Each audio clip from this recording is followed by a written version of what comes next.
성경을 이렇게 보면서 눈에 들어오는 말씀이 있습니다.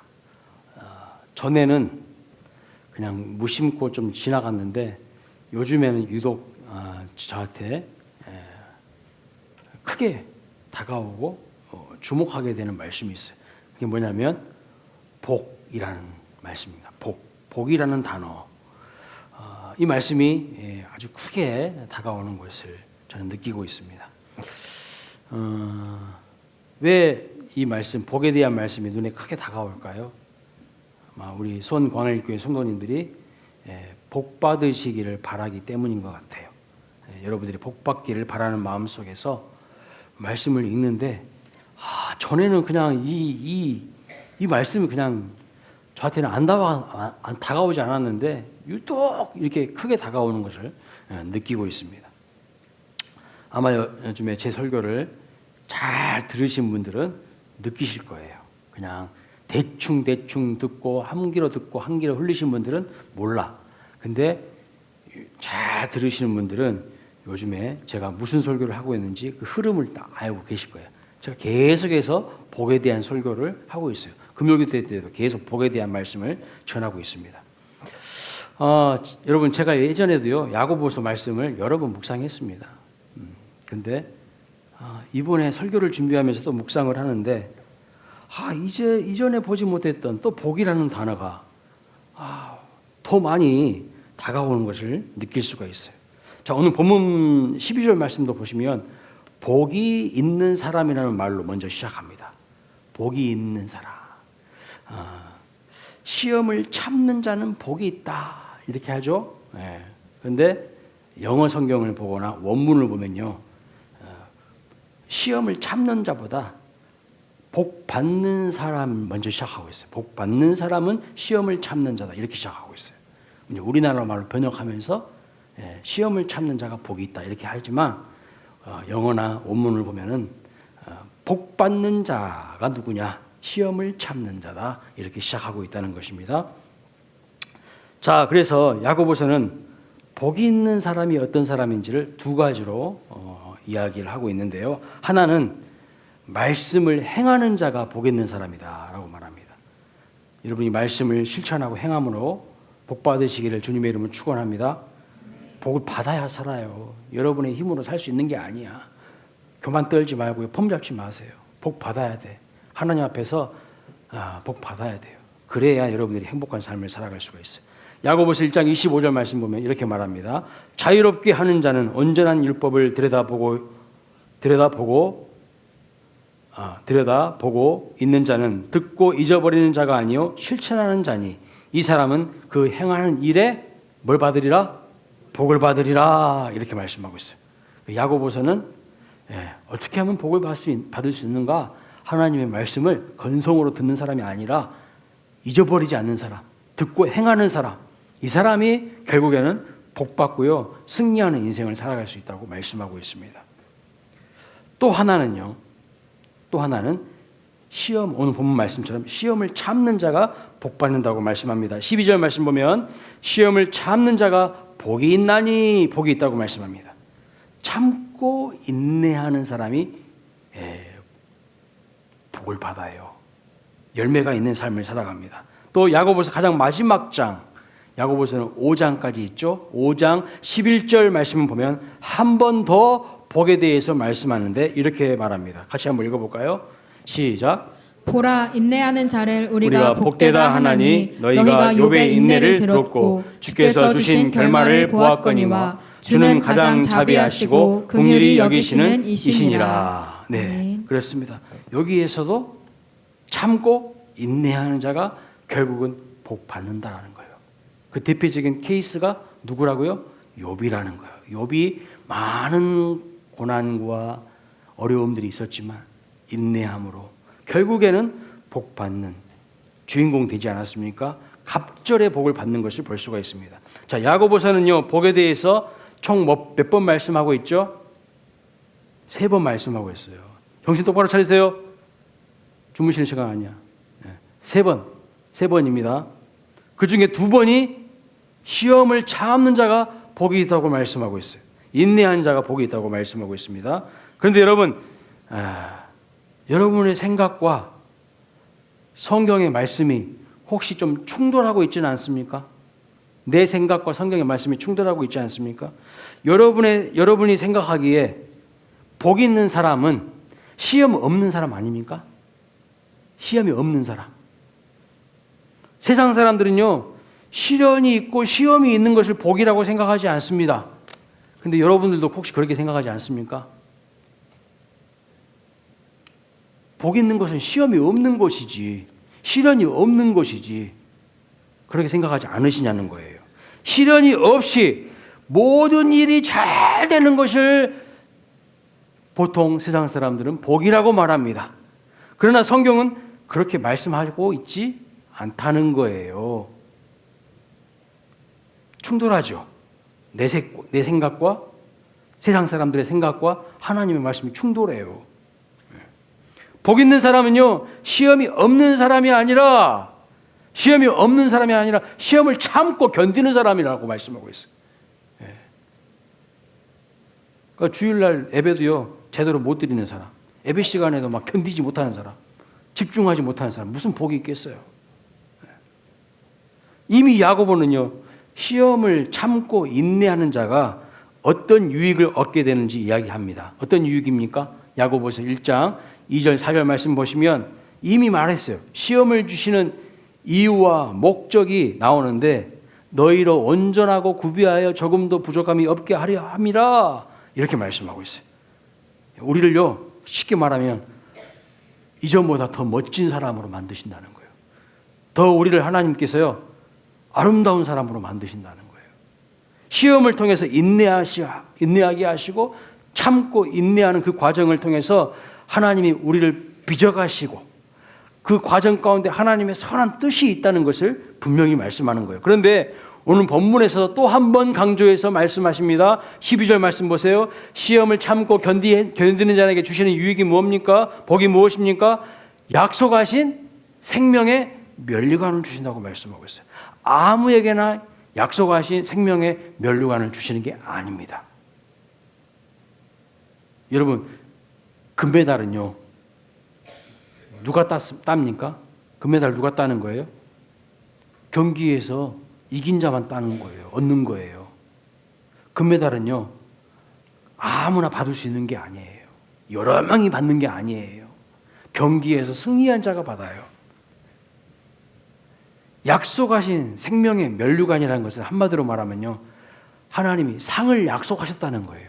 시험을 참고 견디는 자에게 하나님이 주시는 복이 있는데 분명한 상이 있다는 거예요.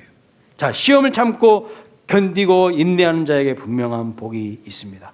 약속하신 생명의 면류관이 있습니다. 그런데 한 가지 우리가 오해하지 말아야 될 것이 있어요. 그게 뭘까요? 이 생명의 면류관은요, 단순히 우리 성도가 인내한 결과물이 아니라는 거예요. 인내한 결과물이 아니라는 거. 이 생명의 면류관은 주님께서 먼저 약속으로 주신 것입니다. 성도의 인내 이전에 먼저 하나님의 약속하심이 있었다는 말씀이에요. 아무리 수고해도 인내해도 하나님이 상을 약속하시지 않으셨다면 받을 것이 없어요. 내가 엄청나게 참았습니다. 인내했습니다. 견뎠습니다. 그런데 하나님이 그래서 어쩌라고? 우리에게 상을 약속하시지 않았다면요, 우리의 노력의 결과만으로는요, 상을 받을 수가 없어요. 그런데 하나님은 뭐라고 말씀하시냐? 분명한 상을 약속하셨다고 말씀하고 있어요. 그러므로 우리가 시련을 참고 인내한 후에 받는 생명의 면류관은요, 하나님의 은혜예요. 먼저는 하나님의 은혜가 앞서 있어요. 그래서 더욱 감사한 것입니다. 왜요? 시험을 참고 인내한 자에게 하나님의 분명한 약속하신 복이 있기 때문입니다. 아무리 수고하고 노력해도 아무런 상이 없다면 여러분 허망할 뿐 아닙니까? 내가 믿음을 지키고 살았어요. 하나님께 헌신했어요. 힘들고 어려워도 푯대를 향해서 달려갔어요. 그런데 그 결과 아무것도 없어? 그럼 허망하지 않겠습니까? 세상 사람들은요, 그 허망함을 향해 달려가고 있어요. 부르심의 상을 향해 달려가는 게 아니라 자기 욕심을 쫓아서 달려가고 있어요. 그러니까 허망해지죠. 그런데 우리는요, 시험을 참고 견디고 인내함으로 말미암아 약속하신 상이 분명히 있다는 거예요. 이것을 여러분 꼭 기억하시기 바랍니다. 분명히 약속하신 상이 있어요. 아무리 수고하고 노력해도 아무런 상이 없다면 허망하죠. 그러나 분명한 복이 있고 상이 있다고 약속하셨습니다. 따라서 하나님의 약속을 굳게 붙잡고 모든 시련을 참고 견디고 인내하여서 마침내 약속하신 상을 받으시길 주님의 이름으로 축복합니다. 자, 야고보는 지금 우리에게 아주 강조해서 힘있게 이야기를 하고 있습니다. 시험을 참고 견디고 인내하는 자에게 반드시 상이 있다고 강조해서 말씀하고 있어요. 생명의 면류관이 있다는 겁니다. 그런데 이 말씀을 듣는 우리의 마음은요, 좀 맹숭맹숭한 것 같아요. 맹숭맹숭해. 생명의 면류관이 싫은 것은 아니지만 좋은 것이라고 생각은 하지만 그거보다는 실질적으로 많은 사람들이 원하는 것은 뭡니까? 생명의 면류관이 아니라 하나님의 뜻이 이루어지는 것이 아니라 세상에서 내가 성공하는 거, 내가 출세하는 거, 내가 부귀영화 누리는 거, 내가 돈 많이 버는 거, 내 자식이 좋은 대학 가는 거, 그런 거 아닙니까? 솔직히 생명의 면류관보다는 지금 당장 나한테 돈 많이 주세요. 성공하게 해주시고 출세하게 해주시고 그런 거 아닙니까? 많은 사람들이 믿는다고 하면서 하나님께 섭섭하고 하나님께 화가 나 있는 이유가 뭐예요? 어떤 분들은 저한테도 화가 나 있어. 저한테도 화가 나 있는 분들이 있어. 보면 섭섭한 분들이 있어요. 왜 하나님께 섭섭하고 화가 나 있습니까? 그런 것들을 안 주신다고 화가 나 있는 거 아니에요? 솔직하게. 생명의 면류관 놓칠까 봐 노심초사하기보다는 세상에 썩어질 것들, 영원하지 않는 것들, 땅에 있는 것들만 바라보면서 살아가는 건 아닙니까? 그것이 당장 지금 나한테 주어지지 않았다고 입이 이렇게 나와 있는 건 아닙니까? 한번 여러분 마음을 점검해 보세요. 사랑하는 우리 소원광일교회 성도님들은 생명의 면류관을 사모하시고 여러 가지 시험을 당할지라도 참고 인내하심으로 마침내 약속하신 복, 그 상급을 받으시기를 주님의 이름으로 축복합니다. 잘못된 기복주의 신앙에 빠지면 교회가요, 이상한 괴물을 만들어내요.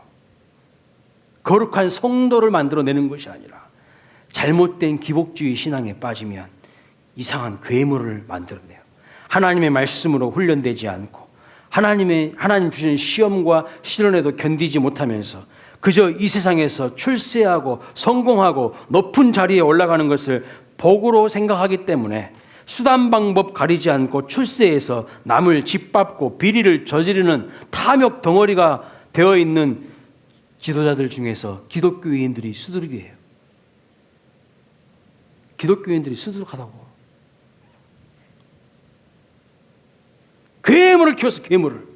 거룩한 성도, 예수 그리스도의 제자를 키운 게 아니라 이 세상에서 버러지 같은 젖먹는 그 괴물들을 한국 교회가 키웠다고요. 왜요? 기복주의 신학. 그것만 계속 강조했어. 지금 이 시대에 이 나라를 혼탁하게 만들고요, 국민을 분열시키고 갈라치게 하는 곳에 앞장서 있는 사람들, 기독교인이 정말 많습니다. 기독교 지도자들이 많아요. 국민을 하나로 묶고 국민을 화합시키게 하는 것이 아니라 분열하고요, 갈라지게 만들고 있어요. 무엇이 진정 옳은 것인지 바른 것인지를 교회가 가르치지 않고요, 그저 빨리 출세하고 성공하고 부자 되고 권력 잡는 것을 복이라고 여기기 때문에요. 진영 논리에 빠져서 무엇이 바르고 옳은 것인가는 필요 없어요. 너 내 편 아니야? 그럼 무조건 너는 적이야. 악마화 시켜요, 그냥. 그 중심에 기독교인들이 수두룩하다고 이상한 괴물들을 만들어놨어요. 자, 야고보는 시험에 대해서 이야기하면서 아직도 더 할 이야기가 남아 있습니다. 13절 말씀 보세요. 사람이 시험을 받을 때에 내가 하나님께 시험을 받는다 하지 말지니 하나님은 악에게 시험을 받지도 아니하시고 친히 아무도 시험하지 아니하시느니라. 아멘. 여러분, 이게 웬 생뚱맞은 소리입니까? 여러분, 이 말씀이 이해가 되세요? 저도 이해가 안 되는데 여러분들 이해가 된다면 여러분들은 상당한 성경의 고수들이시네. 예? 웬 이게 생뚱맞은 소리야? 아니 지금까지 하나님이 주신 시험을 참고 견디는 자는 복이 있고 분명한 약속이 있고 상급이 있다고 상이 있다고 말씀하고 있지 않습니까? 그렇게 말해놓고 13절에 와서는 하나님은 아무도 시험하지 않는다고 이렇게 말하고 있어요. 이게 앞뒤가 맞냐는 거예요. 성경이 이렇게 일관성이 없고 통일성이 없고 뭐 이렇게 말했다가 저렇게 말했다가 지금 그러고 있지 않습니까? 잘 모르면요 우리는 이렇게 이해할 수 있어요. 성경이 일관성이 없다. 그러면서 딱 덮어버릴 수 있습니다. 그래서 여러분 말씀을 잘 들어야 돼요. 말씀을 잘 들어야 돼요. 창세기 22장 1절을 한번 보겠습니다. 같이 한번 읽어볼까요? 시작. 그 일 후에 하나님이 아브라함을 시험하시려고 그를 부르시되 아브라함아 하시니 그가 이르되 내가 여기 있나이다. 여기도 보시면 이 말씀을 보시더라도 하나님이 아브라함을 뭐 했다고 말씀하고 있어요? 시험하셨다고 기록하고 있는데 왜 야고보서에서는 아무도 단 한 사람도 하나님이 시험하지 않는다고 되어 있습니까? 성경이 이렇게 엉터리야. 응? 그리고 그냥 성경 탁 덮어버릴 사람들이 있을 수도 있어요. 이제 막 혼란이 오시죠. 그죠? 왜 하나님은 시험한다고 해놓고서. 사실요, 하나님은요, 아브라함을 시험하셨잖아요. 친아들 이삭을 번제물로 잡아서 드리라고 했잖아요. 근데 오늘 야고보서 1장 13절에서는 아무도 시험하지 않는다고 하시네요. 뭐가 잘못된 건가요?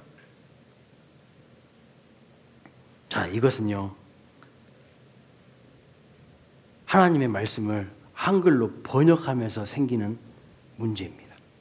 번역의 문제예요. 영어 성경을 보면요, 아주 명확하게 탁탁탁 구별하고 있는 것을 볼 수가 있어요. 12절에서 나오는 시험을요, 영어 성경에서는 뭐라고 말하냐면 시험, 시련 이렇게 번역했어요. 그리고 13절에서 말하는 시험은요, 유혹, 템테이션으로 번역하고 있는 것을 볼 수가 있어요. 달라요.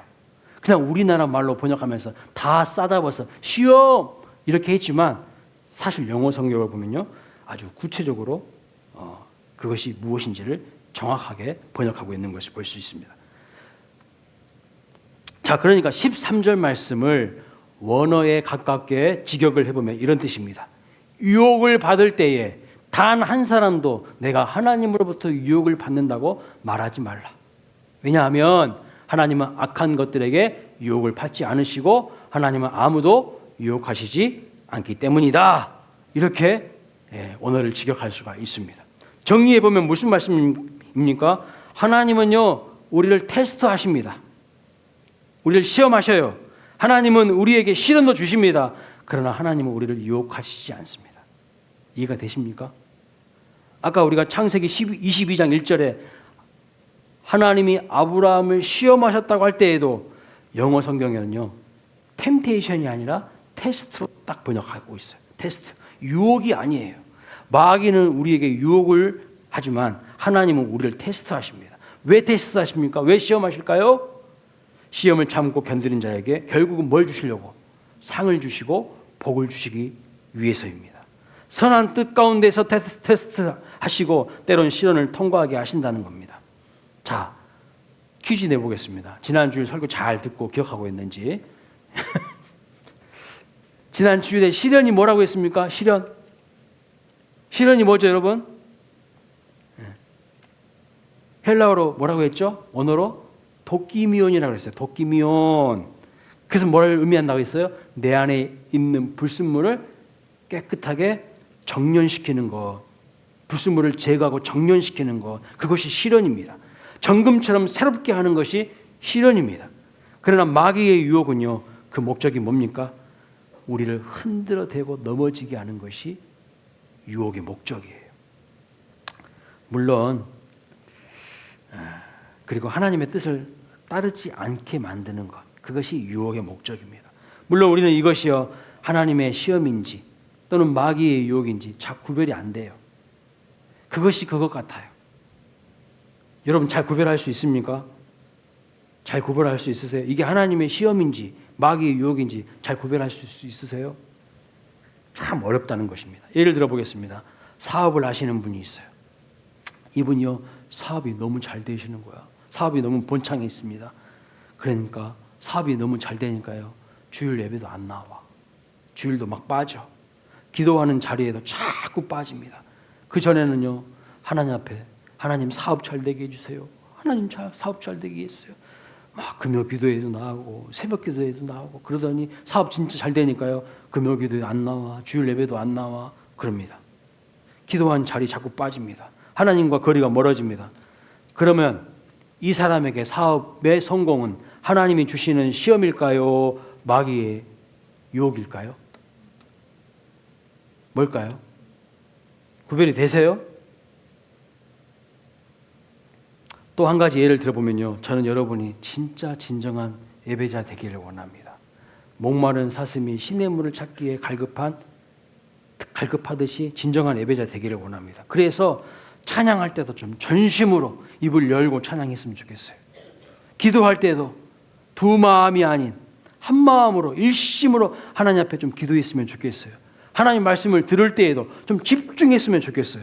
그런데 어떤 분이 제가 설교하는 도중에요, 손을 딱 들더니 이렇게 이야기하는 겁니다. 목사님, 저는 목사님 설교가 너무 재미없어가지고 들어주기가 힘들어요. 가정하는 거예요. 손을 딱 들더니. 그리고 자리에서 일어나서 나가셨다고 한번 해보세요. 그 모습을 보고 있는 제 마음은 어떨까요? 그것이 저에게 하나님 주신 시험입니까? 마귀의 유혹입니까? 좀 애가 예를 들었는데 애가 좀 거시기하고 머시기 하죠. 애가 거시기하고 머시기 해. 저는 그 상황을 어떻게 받아야 될까요? 어떻게 해석해야 될까요? 사실 여러분, 이거 구분하는 거 참 어렵습니다. 이 일이 누구로부터 왔는가? 내가 지금 받고 있는 것이 시험인가 아니면 마귀의 유혹인가? 이걸 따지는 것은 어쩌면 굉장히 무의미한 일일 수도 있어요. 여러분, 그러나 모든 상황은 누가 주시는 것입니까? 모든 상황의 결정권은 누구한테 있습니까? 하나님께 있어요. 하나님이 주시는 것입니다. 최종 결정권자는요, 하나님이세요. 욥을 사단이 시험할 때도요, 하나님이 마지막 허락을 하셨어요. 욥기 1장에 보면 하나님이 최종 결정권자예요. 다만 이 시험과 유혹이 다른 것은 그 상황을 통해서 하나님이 결국 의도하신 바가 있고 마귀가 의도하고 계획한 바가 있다는 거예요. 하나님이 갖고 계신 뜻은요, 우리를 바르게 세우기 위함이십니다. 그 시련을 통해서, 시험을 통해서 우리를 견고한 하나님의 사람으로 바르게 세우기 위함입니다. 선한 의도가 있고 선한 뜻이 있어요. 하나님이 우리에게 주시는 시험은요, 선한 뜻이 분명히 있어요. 계획하심이 있어요. 그리고 그 시험과 고난 너머에는요, 하나님이 예비하신 복이 반드시 있습니다. 반드시 있어요. 다시 한번 예를 들어보겠습니다. 하나님이요, 선악과를 딱 만드셨어요. 아주 보암직도 하고 먹음직도 하고 아름답게 만드셨고요. 그걸 어디에 두셨다고 성경이 말씀하고 있습니까? 창세기에 보면 동산 중앙에 그 나무를 두셨어요. 그러니까 매일 지나가면서 아담과 하와가요, 그 선악과를 본 겁니다. 볼 수 있는 자리에 두셨어요. 그리고 하나님께서 뭐라고 말씀하셨습니까? 각종 나무의 열매는, 그 동산에 있는 모든 나무의 열매는 임의로 먹되, 자유롭게 네가 알아서 먹되, 마음껏 먹어도 되는데 이 선악을 알게 하는 나무의 실과는 절대 먹지 마라. 먹는 날에는 정령 죽으리라. 반드시 죽으리라. 이렇게 말씀하셨어요. 여러분, 그러면 하나님께서 선악과를 만드신 이유는 뭐예요? 선악과 만드신 이유가 뭐예요? 하나님께서 아담과 하와가 저 열매를 먹나 안 먹나 한번 보자, 이런 의도를 가지고 만드셨다면 하나님 어떤 분이실까요? 하나님 좀 이상한 분 아닙니까? 에? 그런데 하나님께서 선악과를 만드신 이유가 뭡니까? 하나님께서 선악과를 그 자리에 두신 이유가 뭡니까? 내가 너의 삶을 다스리고 인도하며 너의 삶을 책임지는 왕이 될 것이고 너의 주인이 될 것이고 너는 나를 따르는 피조물이 되어야 한다는 것을 매 순간 깨닫게 하기 위해서요, 동상 중앙에 선악과를 딱 세워놓으신 거예요.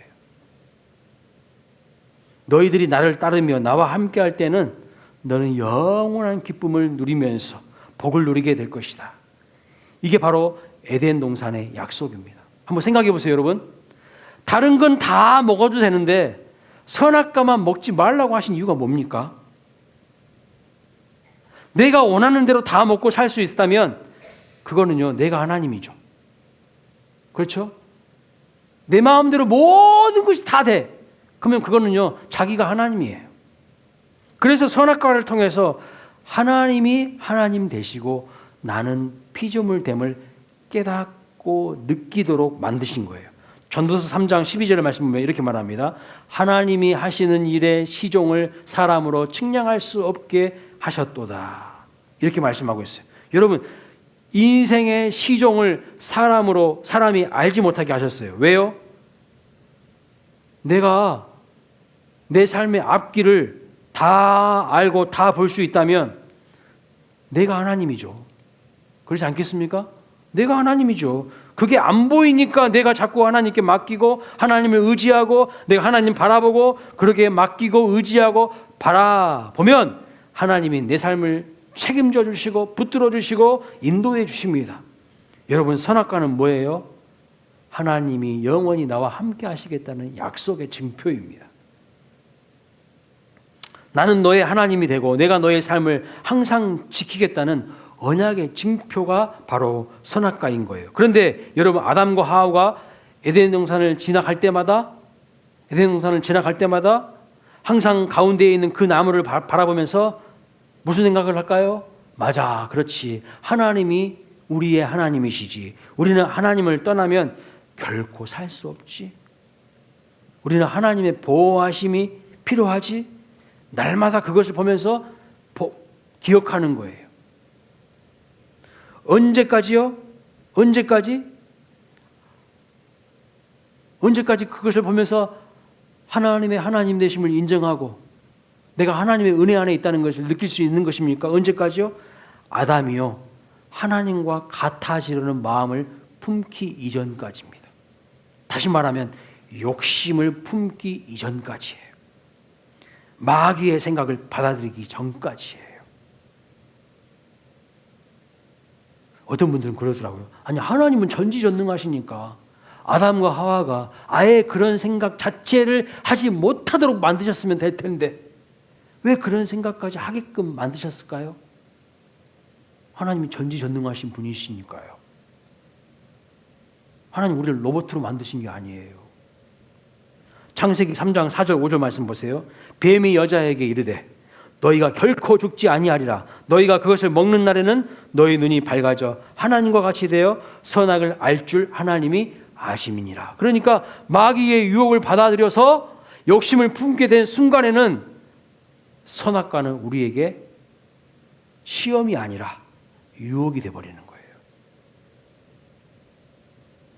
시험이 아니라 유혹이 되어버린다고요. 욕심을 딱 품는 순간 그것이 선악과가요, 좋은 것이 아니라 우리를 넘어지게 하는 유혹거리가 되어버리는 거예요. 실제로 헬라어 원문을 제가 살펴보니까 놀라운 사실을 알았어요. 13절에 시험, 이 시험이요, 두 가지 뜻이 같이 있어요. 페이라조라는 뜻을 사용하고 있는데 시험과 유혹 두 가지가요 다 포함된 단어가 페이라조예요. 그러니까 성경에 나오는 욥이라는 인물 여러분 잘 아시죠? 욥의 경우를 보면 시험과 유혹이요, 이 하나의 사건에서 동시에 나옵니다. 동시에 와요. 페이라조가 두 얼굴을 가지고 있어요. 시험일 수도 있고요, 유혹일 수도 있다는 겁니다. 욥은 한순간에 자녀들을 다 잃었어요. 재산도 다 잃었습니다. 동방 최대의 부자였던 욥이요, 한순간에 재산도 다 날아갔어요. 온 몸이 종기로 뒤덮여서 기왓장으로요 자기 몸을 득득 긁어야 됐어. 가려워서. 그렇지 않으면 안 될 정도로 심각한 피부병도 왔어요. 욥의 아벨은 뭐라고 한지 아세요? 하나님을 저주하고 죽으라고 그랬어요. 욥 보고. 그리고요, 욥을 버리고 떠나버립니다. 친구들은 어떻습니까? 욥을 막 비난했어요. 네가 죄를 지어가지고 이런 고통을 당한다고. 잘 알지도 못하면서 막 친구들은 막 험담했어요. 비난했어요. 이렇게 된 원인은 두 가지입니다. 사탄은요, 이 일을 통해서 뭘 노린 거죠? 뭘 의도한 거예요? 욥이 하나님을 저주하고 범죄하기를 의도한 거예요. 원했어요. 이것이 바로 유혹이라는 거예요. 유혹. 반대로 하나님은요, 욥이 이 모든 것을 견디고 인내해서 마침내 승군 같은 정군 같은 믿음의 사람이 되기를 바라셨어요. 유혹이 될 수도 있고 시험이 될 수도 있다는 거예요. 욥은 마침내 유혹에 넘어지지 않고 참고 견딤으로써 하나님의 시험을 통과하고 복을 받아요. 그래서 욥기 제일 마지막 장을 읽어보면요, 욥이 이전보다 갑절의 복을 받았다고 기록하고 있어요. 아주 그 복 받은 내용을 구체적으로 욥기 제일 마지막에 기록하고 있는 것을 볼 수가 있습니다. 여러분, 우리도 똑같습니다. 물질에 어려움이 있을 때 어떤 사람은 이때가 더욱 하나님을 의지하고 내가 엎드려서 주의 도우심과 인도하심을 구하면서 참고 기다립니다. 고난과 시험을요, 영적인 성장과 성숙의 그런 성숙을 위한 믿음의 실현으로 받습니다. 그러나 어떤 사람은요, 어떻게 받는 줄 아세요? 왜 나는 하는 일이 이렇게 없냐? 안 되냐? 분노하고 이미 받은 거에 대해서는요, 생각하지 않고 더 많이 가지지 못하는 것에 대한 불평과 원망으로 하나님을 원망하고 죄를 짓고요, 믿음을 떠나버려요. 믿음을 버립니다. 그 사람에게 이것은요, 유혹인 거예요. 하나님께서 멀어집니다. 자신의 욕심 때문에 일어나는 일이에요. 마지막으로 말씀을 마치면서 한 가지 우리가 주의해야 될 것이 있어요. 우리 인생에서 여러 가지 시험과 시련을 당할 때 주의해야 될 것이 한 가지 있습니다. 그게 뭘까요, 여러분? 죽을 힘을 다해 견디고 있는 분들에게 우리가 해야 되는 것이 뭘까요? 여러분 주변에 죽을 힘을 다해서 버티고 있어요. 견디고 있어요. 그런 분들에게 해야 될 말이 뭘까요? 여러분 무슨 말씀 하고 싶으십니까? 그분들에게 우리가 해야 될 말은 정답을 알려주는 것이 아닙니다. 정답을 알려주는 것이 아니라 그 어려운 마음을 먼저 이해해주고 공감해주는 것. 그리고 그 사람들의 말을 들어주는 거예요. 근데 우리는요, 이런 과정을 딱 생략해버려요. 이해해주고 공감해주고 배려해주고 이런 거 생각해버리고 그냥 먼저 정답을 탁 이야기해버려요. 신앙생활을 하는 분들은 다 압니다. 뭘 알죠? 시험을 참고 인내하는 자에게 하나님 주시는 복이 있다는 것을 압니다. 지금까지 몰랐더라도 이제는 다 압니다. 그렇죠? 그런데 문제는 이 정답이 고난 당하는 분에게 아무런 힘이 되지 못할 때가 많다는 거예요. 답이 틀렸기 때문도 아니고 모르기 때문도 아닙니다. 답을 잘 알지만 고난을 당하고 있는 그 시험이 너무 무거워서요, 그 정답이 아무런 힘이 되지 못할 때가 많이 있어요. 여러분, 제가 어쩔 때는요, 제 고백을 하나 하겠습니다. 제가 어쩔 때는 설교하기 싫을 때가 있어요. 언제냐면 우리 성도님들이 정답을 몰라서가 아니라 직면하고 있는 현실과 상황이 너무 힘들 텐데 라는 생각이 들 때면 제가 설교가 엄청 부담이 돼요. 설교는 뭐예요? 정확한 정답을 말해주는 거잖아요. 정답 몰라서 여러분들이 그렇게 살고 있는 거 아니잖아요. 그렇죠? 그러니까 부담이 될 때가 있어요. 어쩔 때는요, 막 설교 막 하고 나서 어디 그냥 숨고 싶어요. 예?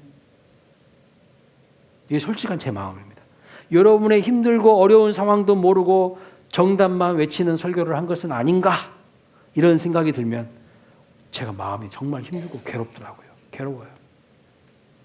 그래서 제가 개인적으로 여러분들을 신방하거나 만날 때는요, 제가 막 말 많이 하려고 하지 않아요. 될 수 있으면 여러분들 이야기를 듣고 싶어요. 여러분의 마음을 먼저 들으려고 노력합니다. 사랑하는 여러분, 우리 주변에 힘들고 어려운 성도들을 만날 때에, 볼 때에 먼저 정답 말하지 마세요. 예. 그럼 답답해요. 예. 더 이상 말하기가 싫어져요. 그 사람하고. 저도 설교 시간이니까 이야기하는 거예요. 정답을. 예? 상담의 고수들은요, 어떻게 하는 줄 아세요? 상담의 고수들은 정답 먼저 이야기하지 않습니다. 먼저 다 들어주는 거예요. 이해하고 공감하고 경청하는 거예요. 그 다음에 나중에 정답을 말하고 직면하는 거예요. 근데 하수들은 정답부터 턱 이야기해버리는 거예요. 그러면 관계 형성이 안 돼가지고 더 이상 상담이 진행이 안 돼요. 문제 해결의 기미가 안 보이는 거예요. 여러분, 정답을 말하기보다는 이해해 주세요. 공감해 주세요. 이해라는 게 뭐예요? 언더스탠드예요. 언더, 아래, 스탠드, 서다. 그 사람 아래에 서보는 거예요. 그 사람 입장이 되어보는 거예요. 그게 이해예요. 사실 우리가 믿음이 없어서 힘들어하는 것이 아니라 믿음이 있지만 현실이 어려운 것도 사실 아닙니까? 현실이 어려워요. 우리는 기계가 아닙니다. 우리는 인간이잖아요. 그래서 정답을 입력시킨다고 해서 곧바로 그 답대로 모든 것이 움직여지는 것이 아닙니다. 기계가 아니기 때문에. 그래서 여러분 시련이 힘들고 아픈 것 아니겠습니까? 말씀을 마칩니다. 시험 중에 있는 또는 고난과 시련 중에 있는 성도들에게 자꾸 정답을 들이밀려고 하지 말고 분석하려고 하지 말고 이해하고 공감하고 경청해 주시기 바랍니다. 우리 수원광일교 모든 성도님들이 시험을 참고 인내하심으로 마침내 하나님의 큰 복을 받으시기를 주님의 이름으로 축원합니다. 시험 앞에 힘들고 지친 성도들 서로 위로하고 격려하고 공감할 수 있는 따뜻한 공동체로 우리 함께 세워가시기를 소망합니다. 아멘.